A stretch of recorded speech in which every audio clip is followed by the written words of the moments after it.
Welcome back to AirSplat On Demand. I'm Jake. And I'm Kristen. And today we're going over our ICS M4 CQB. Alright, so to go over a little bit of the real steel on this fine weapon we have here, it's basically an Olympic arms replica. OA has been manufacturing firearms since the late 1970s or so, and have, pretty much made everything from 1911s to full-size ARs. Yeah. Clearly this is not one of their AR replicas, or full-size AR replicas. One rifle that they actually made, or I should say pistol, is the AR-15 pistol, which is an oxymoron in itself, but something that's very signature to their company that you really, they're the first ones to actually develop that.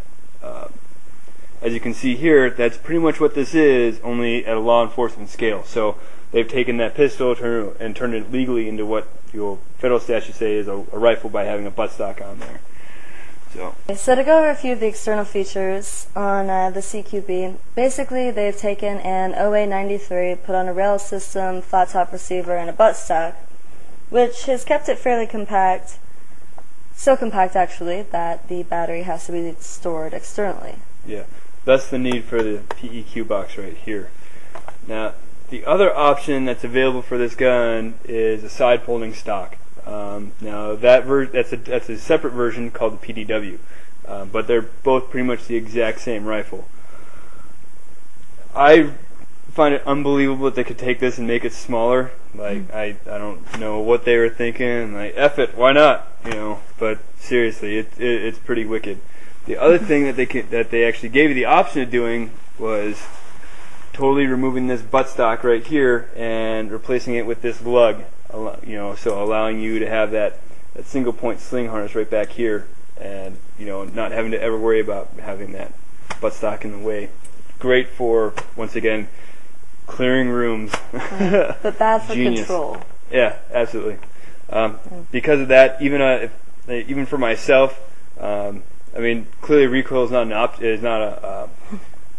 isn't a variable in this, but still, I'd probably like to have a front foregrip right here, just to give myself a little bit more control, especially if I only have a single point sling holding my rifle to my shoulder. So to go over a little bit of the internals on it, it does require an ICS version 2 split gearbox. That is the only one that will work, so don't try anything else. Yeah, those drop-in gearboxes won't fit, but that's cool. I find that the ICS split gearboxes are pretty easy to work on. Clock this gun, shooting at about 350 to 360 feet per second, pretty typical for your CQB gun. It does come with 2 magazines as well as 1,000 rounds of ICS BBs. So help you out a little bit, get started. Yeah. The only thing, of course, that's not included with this ICS rifle would be the battery and charger.